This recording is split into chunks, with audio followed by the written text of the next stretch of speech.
लें कि Lahore high court ने नवाज शरीफ का नाम ECL से निकालने के लिए दरखास्त को काबिल समाअत करार दे दिया है। नवाज शरीफ का नाम ECL से निकालने की दरखास्त लाहौर हाई कोर्ट ने काबिल समाअत करार दे दी है। लाहौर हाई कोर्ट के मुताबिक नवाज शरीफ का नाम ECL से निकालने की दरख्वास्त की समाअत यही होगी। लाहौर हाई कोर्ट ने सरकारी वकला का मौक़िफ़ मुस्तरद कर दिया। इस हवाले से मजीद बात करेंगे बोल न्यूज़ के नुमाइंदे मियां दाऊद से। मियां दाऊद बताएगा आज की समाअत के हवाले से भी और मुस्लिम लीग नून के रहनुमा ने भी मीडिया से बात की, इस हवाले से भी। जी बिल्कुल,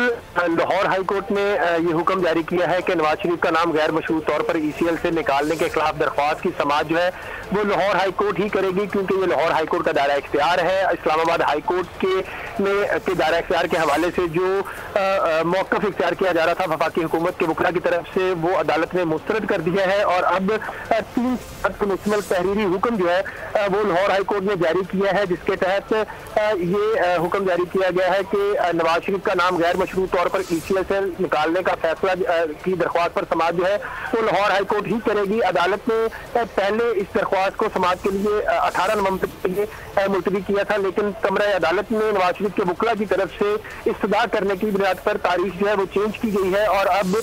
कल 16 नवंबर को 11 बजे लाहौर हाई कोर्ट का यही 2 रुकनी बेंच जो है वो नवाज शरीफ का नाम ECL से निकालने के लिए जो शर्त आयद की गई है उसके खिलाफ दरख्वास्त के ऊपर समाअत करेगा। नवाज शरीफ के वकला का ये मौक़िफ़ था कि चूंकि ये अहम नज़ीर का मामला है और तमाम हुकूमती मेडिकल बोर्ड और तमाम रिपोर्ट जो है वो इस बात की निशानदेही कर रही हैं कि नवाज शरीफ की जान खतरे में है। अगर उनके मर्ज की बैरून मुल्क से टेस्ट करवाकर तशख़ीस ना करवाई गई तो उन्हें जो है उनकी जान को खतरात लात हो सकते हैं। लिहाजा कल ही लाहौर हाई कोर्ट इस मामले के ऊपर समाअत करे, जिस पर अदालत ने 16 नवंबर यानी कल हफ्ते के रोज छुट्टी के रोज जो है वो अदालत लगाने का फैसला किया है और कल 11 बजे लाहौर हाई कोर्ट का 2 रुकनी बेंच अब इस मरकजी पॉइंट के ऊपर बहस दलाइल सुनेगा कि क्या वफाकी हुकूमत की तरफ से नवाज शरीफ का नाम ECL से निकालने के लिए जो कमेटी बोर्ड की शर्त लगाई गई है वो कानून के मुताबिक है या नहीं। नवाज शरीफ के वकला का ये मौक़िफ़ है कि जो ECL का कानून है उसके तहत किसी भी शहरी को बैरून मुल्क इलाज के लिए या सफर करने के लिए जो है वो कोई ऐसा इंडेमनिटी बॉन्ड या श्योरिटी बॉन्ड जो है वो नहीं किया जा सकता, जबकि वफाकी हुकूमत के वकला का ये मौक़िफ़ है कि अज़ीज़िया रेफरेंस और एवनफील्ड रेफरेंसेस में जो जुर्माने आयद किए गए हैं उन जुर्मानों के मुताबिक सेटिस्फैक्शन के लिए वफाकी हुकूमत में इंडेमनिटी बॉन्ड की शर्त जो है वो आयद की गई है। लाहौर हाई कोर्ट की तरफ से ये तहरीरी हुक्म जो है वो जारी कर दिया गया है। 3 सफ़ात पर मुश्तमिल ये तहरीरी हुक्म है जो हमारे नाज़रीन सबसे पहले बोल न्यूज़ की स्क्रीन के ऊपर वो तहरीरी हुक्म देख सकते हैं, जिसके तहत नवाज शरीफ का जो केस है उसकी समाअत के लिए कल का दिन जो है वो मुकर्रर किया गया है और अदालत ने इसमें मेंटेनेबिलिटी का जो पॉइंट है वो भी इस फैसले में वाज़ेह तौर पर डिस्कस किया है। ये 3 सफ़ात पर मुश्तमिल फैसला है जिसमें नवाज शरीफ का नाम ECL से निकालने की खिलाफ जो दरख्वास्त है उसको काबिल समाअत करार देते हुए बाज़ाब्ता समाअत के लिए मंजूर करते हुए वज़ारत दाखिला को, वफाकी हुकूमत को और नैब को कल हतमी बहस करने के हुक्म दिया गया है। मियां दाऊद हमारे साथ ही रहेगा। इस वक्त नज़ीर लगारी साहब ने हमें ज्वाइन किया है, सीनियर सहाफ़ी तर्जुमाकार। नज़ीर लगारी साहब, काबिल समाअत और नाकाबिल समाअत का मामला था, लाहौर हाई कोर्ट ने फैसला दे दिया है और कल अब इस पर समाअत होगी और आज ये और लगारी साहब हमारे साथ ही रहेगा। इस वक्त साबिक अटॉर्नी जनरल इरफान कादिर साहब हमारे साथ मौजूद हैं। बहुत शुक्रिया इरफान कादिर साहब आपके वक्त का। सर, जो एतराज़ उठाया गया था अदालत ने बहरहाल उस एतराज़ को ख़त्म किया और कल समाअत हो रही है। कल क्या कानूनी मामला हो सकता है? ये आसान है मियां नवाज शरीफ साहब के लिए कि लाहौर हाई कोर्ट उनके हक़ में फैसला दे दे? जी देखें, आज ये जो एतराज़ किया गया था मैं समझता हूँ कि इस तरह का एतराज़ लॉ ऑफिसर्स नहीं किया करते और एक तो ये एतराज़ जो था हाइपर टेक्निकल था और दूसरा ये कानूनी तौर पर भी गलत था और इससे अदालत का वक्त जो है वो भी उसका भी ज़िया हुआ। और ये ऐसा मामला है जो कि एक कानूनी एक्सपर्ट को सबको ये पता होना चाहिए कि वफाक पाकिस्तान के जो अहकामात होते हैं उनके बारे में हाई कोर्ट्स जो है, खा इस्लामाबाद हाई कोर्ट हो, Lahore high court, Sindh high court हो, इनको कंकरेंट जुरिस्डिक्शन है। तो ये कहना कि जी ये जुरिस्डिक्शन नहीं है, इस तरह का एतराज़ उठाना, तो मैं तो बड़ा हैरान हुआ देख के कि ये एतराज़ उठाते हैं। मैं खुद बहुत साल लॉ ऑफिसर रहा हूँ, मैंने खुद की कभी भी इस तरह के केसेस में कभी इस तरह का एतराज़ नहीं उठाया। जी तो इरफान कादिर साहब, इस वक्त जो कल की सूरत हाल और जो मेडिकल ग्राउंड्स हैं, जो चीज़ें थी कि खुद ज़मानत दी गई इस्लामाबाद हाई कोर्ट की जानिब से भी 8 हफ्तों की, तो उसके बाद आपको लग रहा है कि ये आसान हो जाएगा मियां नवाज शरीफ साहब के लिए कल का फैसला? जी, मुझे लग रहा है कि ये अब आसान हो जाएगा, क्योंकि हाई कोर्ट्स ने इस बात को मान लिया है, कंकरेंटली मान लिया सब ने, कि उनके जो हालात हैं, उनकी जो सेहत है वो काफ़ी तशवीशनाक सूरत हाल अख्तियार कर गई है। और इस चीज़ को देखते हुए अब वो अपनी फाइंडिंग दे चुकी हैं, और जो जमानतें उन्होंने लेनी थी तो उन्होंने ऑलरेडी जमानतें ले ली हैं। लिहाजा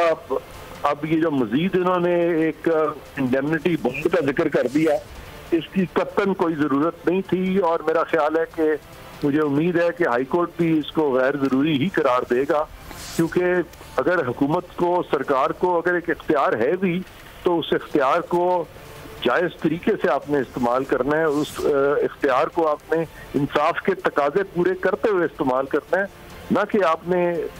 इस तरह से इस्तेमाल करना है कि एक जमहूरियत में लगे कि अदालतें जो हैं वो कुछ और कह रही हैं, और आप जो अदालतों को फैसिलिटेट करने के, उनके अहकामात के रास्ते में हर्डल्स क्रिएट कर रहे हैं। तो ये इस तरह की चीज़ जो है, इस तरह का इंप्रेशन किसी एक जमहूरी हुकूमत की तरफ से नहीं आना चाहिए। सही। अच्छा, जो जायज़ तरीके की इरफान कादिर साहब आप बात कर रहे हैं, तो ECL में नाम निकालने के हवाले से वजारत दाखिला और काबीना के पास जो इख्तियार, तो जो जिस इख्तियार को इस्तेमाल करते हुए उन्होंने एक बाउंड्री लगा दी एक बॉन्ड के हवाले से, श्योरिटी बॉन्ड के हवाले से, तो क्या ये एक गैर आइनी और गैर कानूनी इकदाम है आपकी नज़र में? इरफान कादिर साहब से दोबारा से रब्ता करते हैं। इस वक्त नज़ीर लगारी साहब हमारे साथ मौजूद हैं। नज़ीर लगारी साहब, इरफान कादिर साहब अभी कह रहे थे कि वो हैरान हैं कि इस किस्म के बात करना अदालत में जाके, वो भी कि यहाँ पर ये चीज़ लाई जाए, तो हुकूमत एक जानिब कह रही है कि वो चैलेंज भी नहीं करेगी, हर्डल्स भी नहीं डालेगी, तो ये हर्डल डालने वाला मामला नजर नहीं आया था आज फिर? हुकूमत अपने पता नहीं किस मामले पर पहलू तही कर रही है और क्या चीजें कर रही है। ये क्या हुकूमत के लॉ ऑफिसर्स को मालूम नहीं है कि हाई कोर्ट्स की जुरिस्डिक्शन पूरी फेडरेशन है, जहां जहां पर फेडरेशन का दायरा इख्तियार है और जहां पर उसकी गवर्नेंस है, जहां जहां पाकिस्तान मौजूद है, वहां पर तमाम हाई कोर्ट्स जो है वो उसके ऊपर फेडरेशन के किसी भी फैसले को, किसी भी मामले को जेर बहस ला सकती हैं, उसके ऊपर जो है फैसला कर सकती हैं। ये तो बिल्कुल अजीब बात थी ना। और मियां नवाज शरीफ के वकला ने या उनकी लीगल टीम ने जिस चीज को चैलेंज किया है, वो फेडरेशन के उस आर्डर को चैलेंज किया है कि वो जो है इतना आप हरजाना या जुर्माना या आप शुरुती या दर जमानत के जमा करवाएं और उसके बाद आपको जाना है तो जाएं। तो इस आर्डर को तो कहीं भी किसी भी कोर्ट में, चाहे ये आर्डर न सिर्फ ये कि लाहौर हाई कोर्ट में बल्कि सिंध हाई कोर्ट में, बलूचिस्तान हाई कोर्ट में भी चैलेंज किया जा सकता था। इसमें कौन सी ऐसी बात थी? Lahore high court, Islamabad high court ने उनकी बेल कर दी थी 8 हफ्ते की। अब इन्हें जाने देना चाहिए था।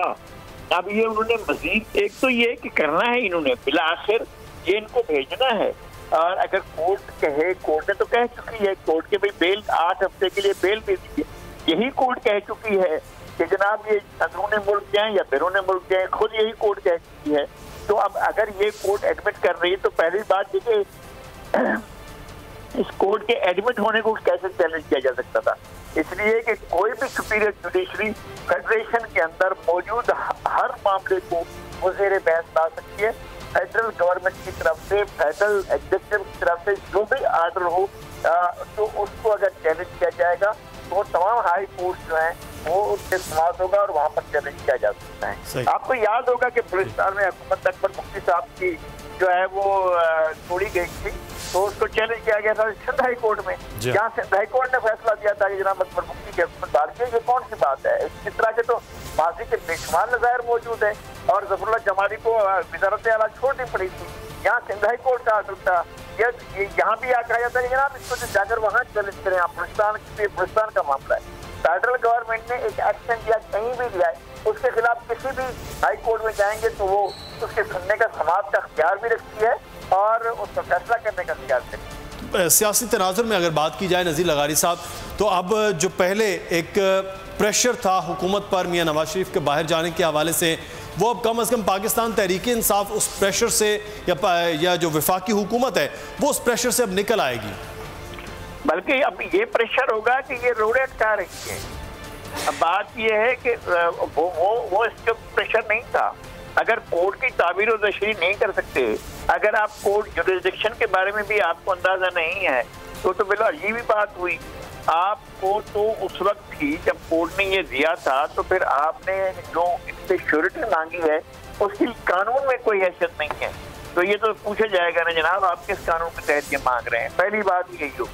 और अगर वो कानून रेफर करते हैं तो वो कानून एग्जैक्ट नहीं करता है, एग्जैक्ट आर्डर भी नहीं हो सकता है। इस तरह का कोई एग्जैक्ट जो मामला जुरिसडिक्शन कोर्ट में आ चुका है उसके ऊपर तो कोई एग्जेक्टिव आर्डर भी नहीं दे सकते। अब तो ये इनके मामले से चीजें निकल चुकी हैं और अब इन्हें भेजना पड़ेगा। अब इनको भी खैर सगाले के तौर पर कोर्ट में जाकर कह देना चाहिए जी, क्योंकि मंशा कोर्ट की यही थी, लिहाजा हम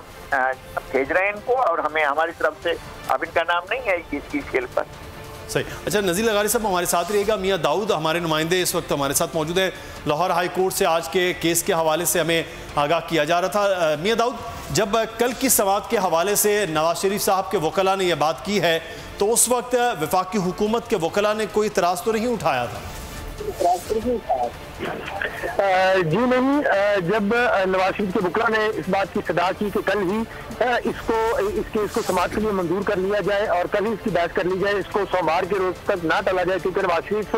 जो है वो शदीद अलीम है और गवर्नमेंट इस बात को मान भी चुकी है। तो अदालत ने कहा कि वफाकी हुकूमत के वकला से पूछ लें कि अगर वो कल अवेलेबल है तो कल इस दरख्वास्त के ऊपर समाअत कर सकते हैं। ताहम नवाज शरीफ के वकला ने इस बात के ऊपर अदालत की ऑब्जर्वेशन के ऊपर लाइटर नोट के ऊपर इस बात का एतराज उठाया कि अब क्या ये वक्त आ गया है कि वफाकी हुकूमत के वकला अदालतों को डिक्टेट करेंगे कि कौन सा वक्त जो है वो मुकर्रर किया जाए, कौन सा दिन जो है वो मुकर्रर किया जाए। इसलिए अदालत जो है वो खुद इस बात का फैसला करे। ताहम फिर लाइटर साइड के ऊपर ही जो वफाकी हुकूमत के वकला ने उन्होंने इस बात की हामी भरी कि वो कल अदालत में इस बात के ऊपर बहस करने के लिए तैयार हैं, जिसके बाद कल की तारीख जो है वो इस बात के लिए फिक्स की गई है कि इस बात का जायजा लिया जाए कि क्या नवाज शरीफ का नाम ECL से निकालने के लिए वफाकी हुकूमत ने जो इंडेमिनिटी बॉन्ड की शर्त आयद की है वो कानूनी है या गैर कानूनी है। अदालत में जो नवाज शरीफ के वकला का मौक़िफ़ था, जो उनके दलाइल थे वो और जो उन्होंने कानूनी हवाले पेश किए, उस बात से ये अमकान जाहिर किया जा रहा है कि जो वफाकी हुकूमत की तरफ से इंडेमिनिटी बॉन्ड की शर्त आयद की गई है ECL से नाम निकालने के लिए, उसका कानून में कोई जिक्र मौजूद नहीं है, उसका कोई हवाला जो है वो मौजूद नहीं है। इसलिए इस बात का तभी इम्कान है कि कल लाहौर हाई कोर्ट जो है वफाकी हुकूमत की तरफ से आयद की गई इंडेमिनिटी बॉन्ड की शर्त को गैर कानूनी करार दे देगी और नवाज शरीफ का नाम ECL से निकालने का हुक्म दे देगी। ये अब तक की जो अदालती कार्रवाई हुई है उससे ये तवक्को की जा सकती है, उससे ये इम्कान किया जा सकता है, क्योंकि आज की कार्रवाई में जो वफाकी हुकूमत के वकला हैं वो अपने दलाइल एक भी ऐसी कानूनी हवाला या कानून की कोई दफा या कोई सुप्रीम कोर्ट का या हाई कोर्ट का कोई ऐसा फैसला अदालत में बार बार पूछने के ऊपर पेश नहीं कर सके जो इस बात को तकवीत देता हो कि इंडेमिनिटी बॉन्ड की शर्त जो है वो आयद की जा सकती है। और इस पूरी प्रोसीडिंग के बुनियाद के ऊपर इस बात का अंदाजा लगाया जा सकता है कि लाहौर हाई कोर्ट कल जो है वो नवाज शरीफ का नाम जो है वो ECL से निकालने का हुक्म देगी और जिसके बाद नवाज शरीफ जो है वो अपनी मर्जी के मुल्क में सफर कर सकेंगे। लाहौर हाई कोर्ट में जो नवाज शरीफ के वकला थे और जो वफाकी हुकूमत के वकला थे वो आज सारा दिन सिर्फ अदालती दायरा इख्तियार के इर्द गिर्द जो है वो घूमते रहे और अदालत ने जब इंडेमिनिटी बॉन्ड के हवाले से उसकी शर्त के हवाले से बात की तो वफाकी हुकूमत के वकला जो कोई भी कानूनी हवाला या कानूनी दफा जो है वो आज अदालत में पेश नहीं कर सके और जो नवाज शरीफ के वकला थे उन्होंने ये ECL में से नाम निकालने के लिए और इंडेमिनिटी बॉन्ड की शर्त के खिलाफ जो है जो कानूनी हवाले पेश किए, उन दलाइल से ये अंदाजा लगाया जा सकता है कि कल फैसला जो है वो नवाज शरीफ के हक में आएगा। ठीक है।